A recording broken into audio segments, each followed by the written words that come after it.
अनंत कोटी ब्रह्मांड नायक महाराजाधिराज योगीराज परब्रह्म सच्चिदानंद भक्त प्रतिपालक शेगाव निवासी समर्थ सद्गुरू श्री गजानन महाराज की जय.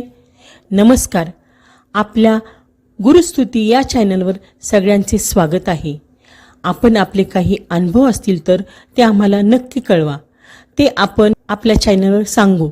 तसेच आपल्या चॅनलवर येणाऱ्या व्हिडिओबद्दल तुमच्या प्रतिक्रियासुद्धा कळवा. तुम्ही आम्हाला कमेंट किंवा डिस्क्रिप्शन बॉक्समधल्या ID वर ईमेल करू शकता. आपल्या चॅनलला सबस्क्राईब करा आणि व्हिडिओला लाईक आणि शेअर करा. धन्यवाद. हा अनुभव आहे पुणे येथून प्रकाश पाटणकर या दादांचा. दादा म्हणतात, तुझे निरंतर चित्र काढत हो. जय गजानन. गजानन महाराजांच्या विषयी भक्तांना आलेले विविध अनुभव वाचित असताना मला गजानन महाराजांच्या विषयी जे अनुभव आलेत ते मी लोकांना कथन करावेत असं राहून राहून वाटत होतं. पण सांगावे की न सांगावे या संभ्रमात होतो. लोकांना ती आत्मप्रौढी वाटायला नको अशी एक भावना मनात डोकवत होती. पण अशातच एक लेख वाचण्यात आला. लेखाचं शीर्षक होतं, आपण आपले अनुभव लोकांना का सांगावेत. त्यातील मुद्दे मनाला पटलेत. आत्मप्रौढी मिळवण्यासाठी किंवा आपल्या अहंकाराला खतपाणी मिळत असेल तर अनुभव न सांगितलेले बरे. मात्र आपलं भलं झालं तसं जगाचंही भलं व्हावं, लोकांनी सुमार्गी वळावं या भावनेनं मला अनुभव समविचारी भक्तांना सांगायला काहीच हरकत नाही. बस याच भावनेतून हा लेखन प्रपंच करण्याचं ठरवलं. गजानन विजय ग्रंथाची आज माझ्याकडून महाराजांनी शेकडो पारायणं करून घेतली आहेत. पण हे खरं असलं तरीही मला वाटतं मी केलेल्या अगदी पहिल्याच पारायणात महाराजांच्या मधील चुंबकीय तत्वांनी मला असं आकर्षित करून घेतलं की त्या पहिल्याच पारायणात मी महाराजांचा होऊन गेलो. इसवी 1987ची ही गोष्ट. इकडे तिकडे भटकंती करणारं माझं तरुण वय. आयुष्याची निश्चित दिशा ठरायची होती. नाही म्हणायला अभिनय पुण्यामध्ये माझं चित्रकलेचं शिक्षण सुरू झालं होतं.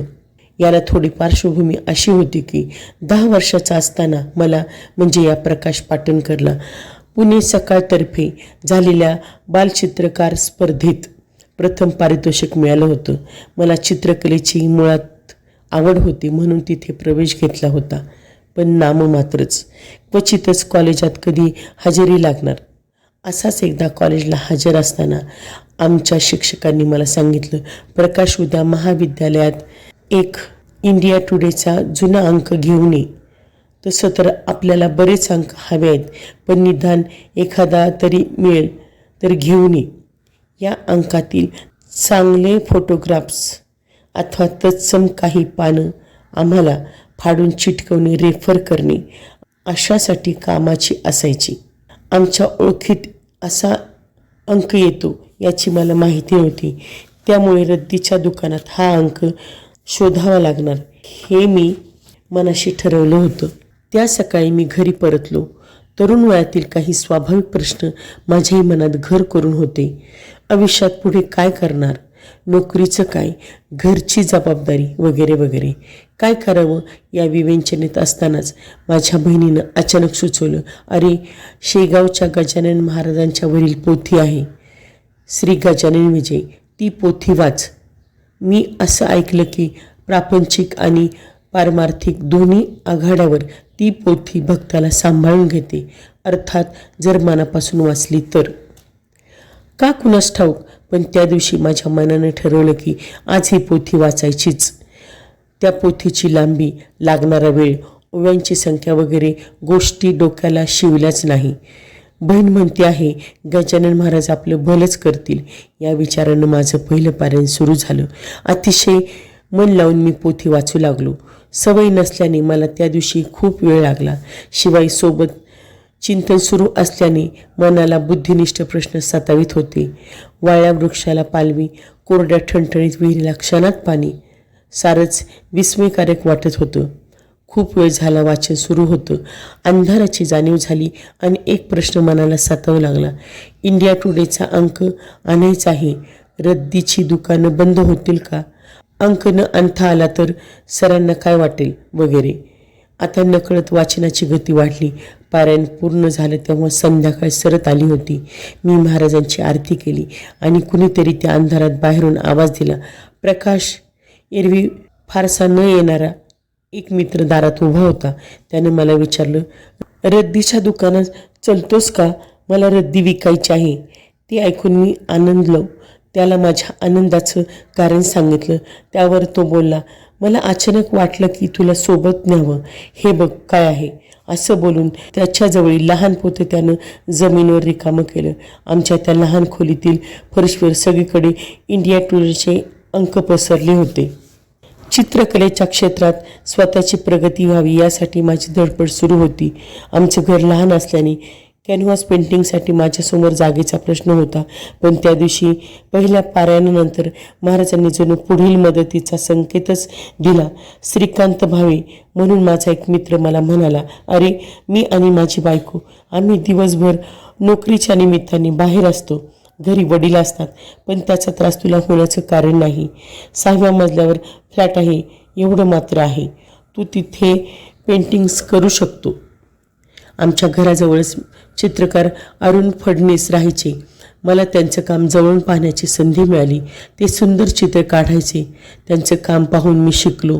1992 साली भावेच्या त्या 6व्या मजल्यावर मी अक्कलकोट स्वामींच्या पासपोर्ट आकाराच्या फोटोवरून एक मोठा 43 आकाराचा फोटो तयार केला. ते चित्र साधारण बऱ्यापैकी जमलं, पण स्वामींच्या त्या फोटोकडे पाहताना मला मध्येच गोंदवलेकर महाराज, कधी साईबाबा तर कधी गजानन महाराज दिसू लागले. एकत्वाचा अनुभव आला. सर्वप्रथम स्वामींचं ते चित्र काढल्यानंतर माझ्या आयुष्यातील एक गोष्ट निश्चित झाली.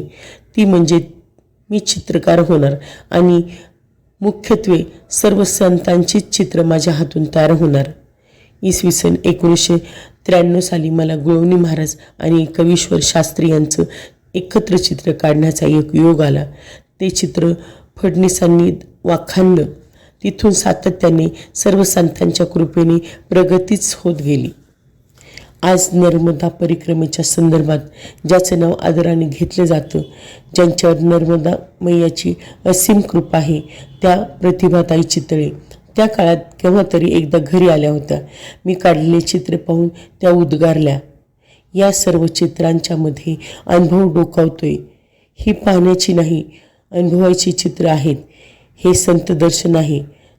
त्यांचं ते बोलणं आजही माझ्या स्मरणात आहे. खूपशा संतांची चित्र त्या संतांच्या कृपेनेच माझ्याकडून चितारल्या गेली. या निमित्तानं या संतभूमीतील अनेक संतांचा परिचय झाला. संत साहित्याचा सहवास घडला. अनेक सत्पुरुषांना भेटण्याचा योग चालून आला. एकदा मला वाटतं साधारण इसवी 2000च्या सुमारातील गोष्ट असावी. तसेच एक सत्पुरुष भेटलेत. सहज बोलण्याच्या ओघात मी म्हटलं, संतांची चित्र काढण्याच्या माध्यमातून संत सहवास राहण्याचा प्रयत्न करतो आहे. संत कनवाळू आहेत, सहज कृपा करतात असं म्हणतात. यावर ते म्हणाले, संत कृपा आहेच, 6व्या मजल्यावर जे घडलं ते काय होतं? संत कृपाच. खरं होतं त्यांचं म्हणणं. वेगवेगळ्या संतांची आजपर्यंत 400-500 चित्र काढून झालीत. हे सद्गुरूंच्या कृपेशिवाय होणं शक्यच नव्हतं. समर्थ सद्गुरू श्री गजानन महाराजांची अनेक चित्र तर केवळ गजानन महाराजांच्या कृपा आशीर्वादानेच काढणे मला शक्य झालं. गजानन महाराजांनी ती चित्र काढण्यासाठी कशी प्रेरणा दिली ते सांगण्यापूर्वी थोडं थांबतो आणि नामस्मरण करून घेतो.